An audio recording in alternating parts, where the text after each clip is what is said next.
Sveiki, džentelmenai, ponai, karininkai ir pulko damos, kaip sakydavo mano amžinatilsį tėtis. Jūs šiandien puikiai atrodote, ženkliai geriau atrodote šiandieną nei atrodėte vakar. A kodėl taip yra? Todėl, kad jūs gerite kapitono Lino sukurtą arbatą, todėl rytoj jūs atrodysite dar geriau nei atrodote šiandien. Taip, žinau, pikti liežuviai šneka, kad Linas tai yra aferistas, Linas yra šarlatanas, apsimetėlis ir taip toliau, nepirkite iš jo arbatos. Tiesa, čia jūsų reikalas, pirksite jos ar ne, tik tai man tiesiog kyla klausimas, o kodėl tie pikti liežuviai nutyli apie informaciją, kuri yra labai svarbi vartojant šią vyriškąją arbatą.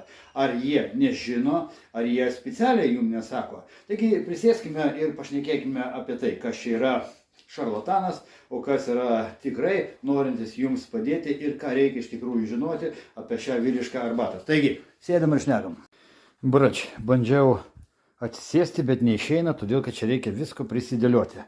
Ką mums reikia žinoti? Iš ko pasidaro kapitono Lino vyriška arbata. Taigi, 3 sudedamosios dalis. Tai yra gaurometis, štai taip jisai atrodo sudžiovintas. Štai taip atrodo sudžiovinta jonažolė. Žiauriai, atominio stiprumo žolė. Ir taip atrodo sudžiovintas raudonėlis. Taigi, pradėkime nuo gauromečio. Ką reikia žinoti apie gaurometį? Taip, tai yra gaurometis.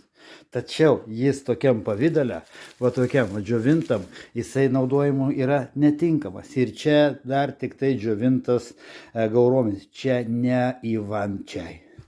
Ivančiai atrodo maždaug taip.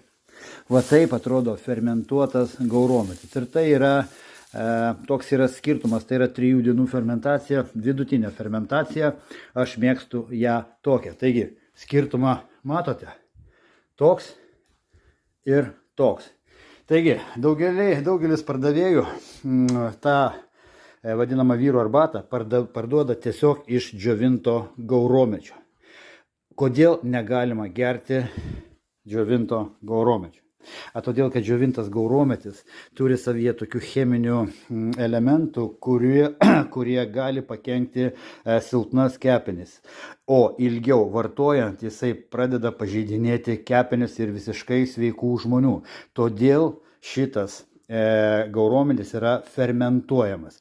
Ir kada jisai yra fermentuojamas, fermentacijos procese šitos medžiagos galinčios pakenkti kepenis jos suyra, susiskaldo ir gaurometis tampa ivančiajumi, jau gydomąją arbatą, neturinti jokio pašalinio poveikio. Taigi, aš nesutikau nei vieno mano kritiko, kuris šitą informaciją žinotų. Jie tiesiog pardavinėja tokiam pavidale, aišku, už tai, kad tai yra lengva sudžiovinti, nereikia fermentuoti, ir žmonės, kurie neturi apie tą gaurometį informacijos, tiesiog perka tai, naudoja, bet nesulaukia reikiamo rezultato. Ką reikia žinoti apie raudonėlį? Apie raudonėlį žinoti per daug nereikia nieko, jinai yra tokia kaip ir beveik neutrali žolė, labai smarkiai gerai nervus raminanti, bet nėščiom moterim turinčiom problemų su moteriškom ligom, jos nevertėtų gerti, todėl kad nėščiai moteriai raudonėlis gali iššaukti netgi persileidimą. Ir prieikime prie šitos karalienės jonažolės, kuri vadinama žolė nuo 99 ligų. Taip, tai yra fantastiško stiprumo žolė. Tai yra kaip ir legalus, sakysime, galbūt narkotikas, antidepresantas. Narkotikas, sakysime, yra galbūt pavadinimas per stiprus, bet tai yra natūralus antidepresantas, neturintis priklausomybės. Šitą žolę vartojant išsiskiria dopaminas ir serotoninas, kaip aš jau minėjau. Tai yra tokie hormonai, kurie žmogui sukelia malonumo jausmą, kaifo jausmą. Bet yra vienas didžiulis bet. Ilgiau pavartojus šitą žolė, taip, jinai iš vyro gali skatinti lytinį potraukį, lytinį pajėgumą. Todėl, kad vat, būtent tas nervų nuraminimas, įtampos nuėmimas, džiaugsmingo gyvenimo pojūtis būtent ir skatina taip pat lytinį potraukį. Tačiau ilgiau panaudojus, tarkime, po 10 dienų šita žolė gali sutirštinti kraują ir, atsiprašau, efektas gali būti visiškai skirtingas. Mūsų džigitas gali pradėti laikinai daryti toks. Tai todėl, jeigu jūs vartojate produktus, kuriuose yra jonažolė, vyrai, džigitai, išgirskite, nevartokite ilgiau nei 10 dienų. 10 dienų pavartojate, darote savaitės pertrauką. Ir tada vėl galite 10 dienų vartoti, bet pertrauka yra būtina. Ir negerkite tokiame pavidale gauromečių.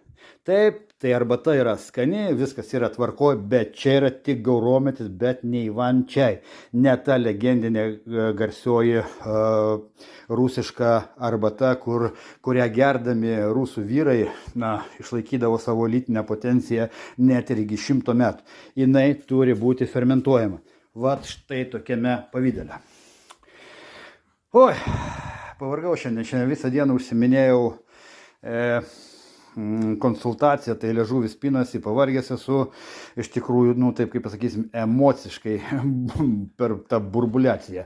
Žodžiu, o jau gatava Ivan Čai, ne Ivan Čai, kapitono Lino vyro arbata, atrodo jau štai taip. Ir tai tas maišelis yra 200 gramų. Tai sakykime, tikrai yra daug. Ne? Tikrai yra daug. Mano ranka yra didžiulė. Tai žiūrėkite kiek. Čia iš tikrųjų gali užtekti su šitom pertraukomis daugiau kaip mėnesį. Taigi, grįžkite į gamtą, vyrai. Mylėkite savo moteris, mylėkite save dar labiau, tada ir moteris jūs mylėsite dar labiau, nei mylite save. Taigi, linkiu visiems sveikatos ir atminkite, kad netgi su, atrodo, nekaltomis vaistažolėmis reikia būti irgi atsargiems. Taigi, šiandieną tiek ir kaip susitarėme, rytoj jūs turite jausis dar geriau nei jautėtės šiandieną. Sveikatos jums, mėlyjeji.